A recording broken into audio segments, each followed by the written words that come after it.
தேவனோடு நீங்கள் ஒப்புரவாகிறீங்க பாருங்க. இதைத்தான் வேதம் சமாதானம் என்று சொல்லுகிறது. இந்த சமாதானம் வந்துருச்சுன்னு வைங்க, தேவனோடு உள்ள ஒப்புரவாகுதல் உங்களுக்கு வந்துருச்சுன்னா இந்த உலகத்தில் இருக்கிற எந்த பிரச்சனையும் உங்களை கவலைப்படுத்தவே முடியாது.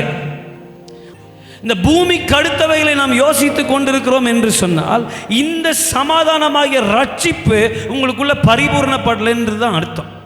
நீங்கள் உங்கள்கிட்ட எல்லாம் கேட்டால் என்ன பிளான் வச்சுருக்கீங்க, என்ன குறிக்கோள் வச்சுருக்கிறீங்கன்னா நீங்கள் சொல்வீங்க இல்லையா, இந்த வருஷத்துக்குள்ளே எனக்கு இது நடக்கணும், அந்த வருஷத்துக்குள்ளே அது நடக்கணும், என் பிள்ளையோட திருமணம் நடக்கணும். உங்களுக்கு ஒன்று சொல்லட்டா, தேவனோடு ஒப்புரவாகி இருக்கிறவனுக்கு, தேவனோடு சமாதானமாக இருக்கிறவனுக்கு ஜப விண்ணப்பமே தேவை கிடையாது.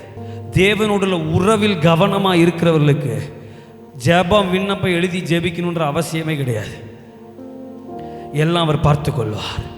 ஏன்னா நீங்கள் ராஜ்யத்தை தேடிட்டீங்க, அவருடைய நீதியை தேடிட்டீங்க, மற்றவைகள் எல்லாம் உங்களுக்கு கூட கொடுக்கப்படும். அதினதின் காலத்தில் நேர்த்தியாய் காரியங்களை செய்கிறத நீங்கள் பார்ப்பீங்க. நீங்கள் என்ன பண்ணுறோம், நம்ம என்ன பண்ணுறோன்னா ரிவர்ஸில் போகிறோம். அப்போ எனக்கு இந்த பிரச்சனை, அப்போ அந்த பிரச்சனை வரும்போது தேவ சமூகத்துக்கு வருது, அந்த போராட்டம் வரும்போது அழுகிறது உட்காந்து, அப்பா இந்த கடன் பிரச்சனை ஜாஸ்தியாக, கடன் கட்டுறதுக்கு காசு இருக்கிற வரைக்கும் நமக்கு ஜபம் வராது.